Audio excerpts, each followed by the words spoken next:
Ganun lang po yun. At sabi nga po natin, forever talaga na ang diablo, kahit anong gusto niya, gagawin niya. So, undeniable naman po dito Si Job ay talagang matuwid na tao. Pero ang gusto ng diablo, alisin yung integridad, malus yung kanyang testimony. Diba? Sino yung unang bumigay? Diba yung asawa niya? Diba? Ibig sabihin, bumigay ka na Job. No? Huwag ka nang magtiwala sa Panginoon. Ganun po yung nangyari. So kung iisipin niyo po mga kapatid, kung iintindihan lang natin yung ating gusto, hindi totoong mangyayari. Simple reason lang po mga kapatid. Di ba? Kahit ikaw young people, nagtatrabaho ka, tapat ka ba sa trabaho mo? Nag-aaral ka, tapat ka ba sa magulang mo? Yung hinihingi mo, ay totoo ba yung pag-aaral mo? Di ba? Meron ganun. Mga kapatid, lahat po yan. Ang dami-daming mga bagay na gusto ng Panginoon na fully obedient yung kanyang mga anak. Sumunod ka lang, hindi ka mapapahamak. No, yung kalooban ng Panginoon, gagawin mo ito willingly. At wala ka talagang sasabihin na mga masamang bagay. Kundi ang Panginoon, lagi hong nakatingin sa kalagayan po natin yan. So, lahat ng ito mga kapatid, matutunan lang natin behind doon sa mga affliction na nangyayari sa buhay natin. I-apply natin yung principle na talagang meron kang pananampalataya sa Panginoon. Walk with God. Have faith in God. Ang dami po na pwedeng magawa ng Kristiyano kung i-glorify lang natin talaga ang Panginoon during the moment na meron tayong mga problema. Okay, huwag natin sisihin kung sino man. Ang sisihin natin, minsan, Lord, ano yung kulang sa akin? Diba? Minsan may hinihingi tayo, ayaw ibigay ng Panginoon dahil may mga bagay na humahadlang pa sa atin.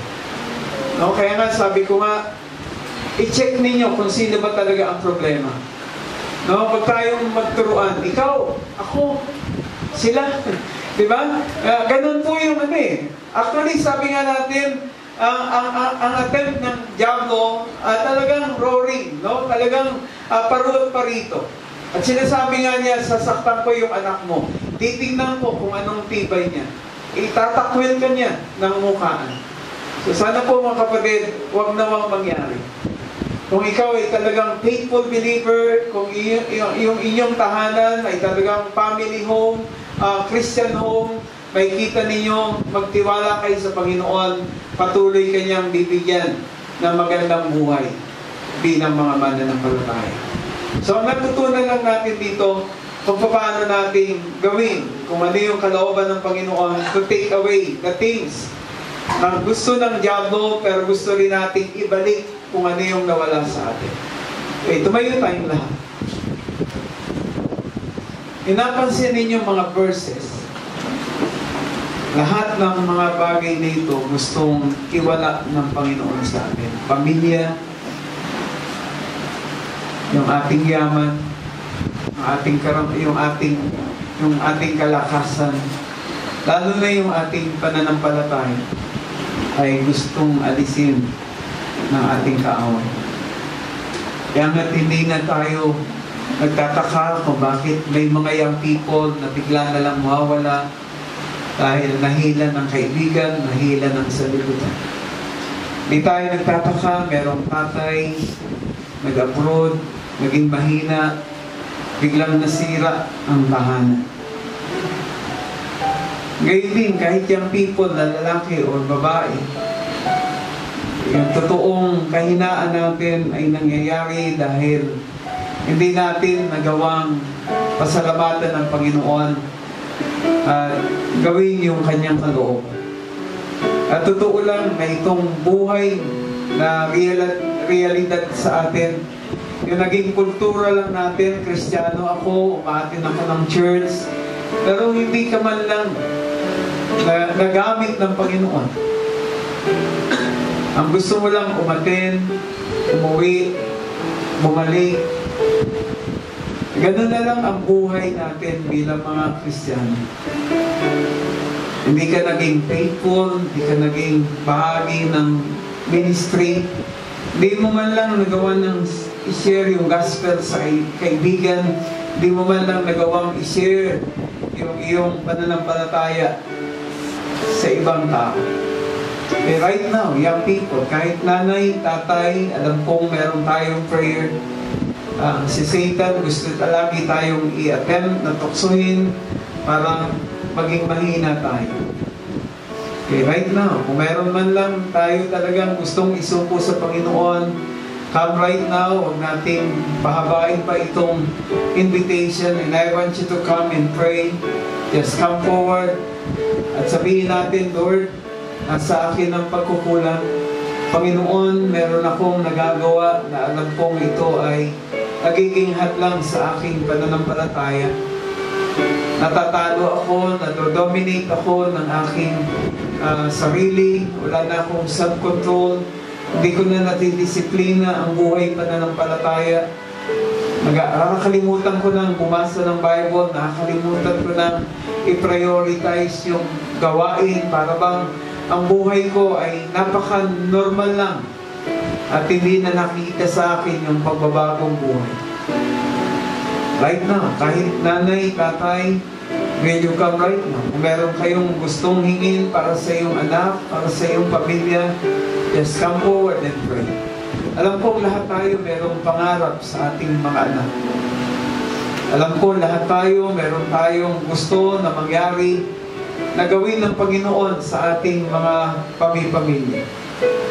Okay, just come forward. And I want you to come. Manalangin lang tayo. Huwag tayong matakot.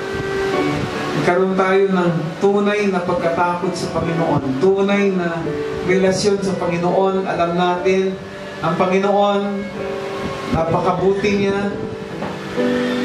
Lahat ng bagay kaya niyang gawin para sa kanyang mga anak. Pero sa atin, kung susukatin tayo para bagang napakahirap nating maglingkod, napakahirap magpasalamat, napakahirap magbasa ng Bible, napakahirap pumunta ng church. Right now, ibalik natin muli sa Panginoon. Yung dati nating namimiss yung ating mga ginagawa dati na dapat ay nandito tayo sa panahon ng pananambahan. Okay, patuloy nating ipagkatiwala sa Panginoon. Yes, come forward. Nanay, tatay, kahit lola, o kahit sino sa atin. Alam natin, meron tayong mga suliranin sa ating tahanan. May nagagawa tayong mga prayers sa oras na ito para sa ating buong pamilya. Lord, hinihingi ko na tulungan mo kami sa nararanasan po namin. Panginoon, ingatan mo yung aming pamilya. Just come forward and pray. Huwag kayong mahiya. Kahit sa magkakapatid, totoo na nangyayari na talagang hindi na nagiging mabuti ang relasyon natin. Just come right now. At totoong nangyayari din na merong tatay at merong anak sa isang pagkatalo nagagawang lumaban sa magulang. Nawawala na yung salitang honor your father, honor your mother. So, sa oras na ito, totoong hindi kita ginagarantiyan na yung pag-attend sa church ay tanda ng paglago sa Panginoon. No. Mas magandang nakikita mo araw-araw yung kabutihan ng Panginoon, pasalamatan mo siya, buksan mo ang iyong Bible, bigyan mo ng panahon ang buhay mo, yung spiritual mind mo, bigyan ng Panginoon ng totoong buhay ng isang taong nakakilala, ng isang taong may takot sa Panginoon. Pag-isipan po ito. Okay, right now.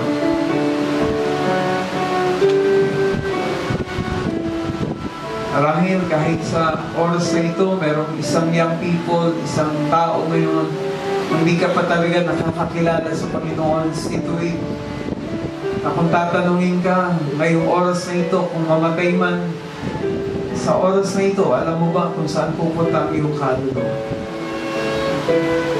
May mga pagkakataon Lagi mong iisipin yun, yung kaligtasan mula sa Panginoon at galing ito sa Panginoon.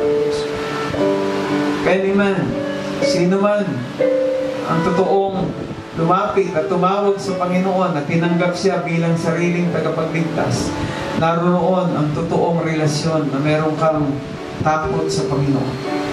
Na tinanggap mo siya at sinasabi mo na nakilala ko ang Panginoon. Dakilang Diyos, salamat sapagkat ina-await mo, Panginoon, ang bawat pamilya. It's a warning, Panginoon, sa amin na kung papaano ang Biblia ay nagpapaliwanag, ang salita mo ay makapangyarihan. Ang aming gawain ay totoo, Panginoon, na gusto naming magpalakasan ang iyong mga anak pagdating sa gawain. Naririto kami upang magpuri, magbalik ng pasasalamat sa ginawa mo at ginagawa pa, Panginoon, sa iyong mga anak ngayon pong umaga. Kaya pinagkakatiwala namin, Panginoon, bawat pamilya, bawat mga anak, i-bless mo, Panginoon, ang aming buhay spiritual. Ang aming Panginoon pananampalataya, Panginoon, ay palaguin mo. Pakitaan kami, Panginoon, ng mabuting testimonya sa kapitbahay, sa kaibigan, sa kakilala.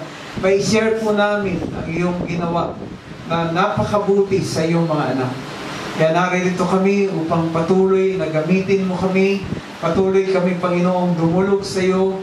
At patuloy, Panginoon, na hiningin namin sa iyo, Panginoon, pagpalain mo ang bawat pamilya po namin. Kaya igawad mo, Panginoon, ang totoo mong basbas sa iyong mga anak. Mula sa iyong gawain, Panginoon, sa iyong Espiritong Banal, na lagi, Panginoon, namamagitan sa amin. Gamitin mo ang bawat buhay po namin. At sa pagtataas, Panginoon, ng kamay ng wala mong kabuluhang alipin, igawad mo, Panginoon, ang iyong mahalagang basbas. Ito po, Panginoon, ang aming samo at hiling sa iyo, sa pangalan ng Ama, ng Anak, at ng Espiritong Banal. Amen at Amen.